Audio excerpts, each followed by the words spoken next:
Law of vibration. This is one which basically states that everything is made of energy. All the cells in our body, this piece of paper, this pen, my words, and especially thoughts and actions, that is all energy.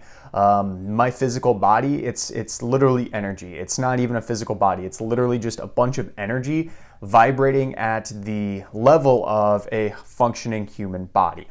And the thing with the law of vibration is that everything you see around you, that you can taste, that you can have, is because you're at a vibrational match for that thing. So a lot of times people will talk about this in a sense of money. So if you don't have $1 million, it's because your being, your inner being, is not vibrating at the level of somebody who has $1 million. If you think about somebody who has $1 million, they're probably very responsible with their money. They probably appreciate the money they have. They probably don't go into debt very often for things.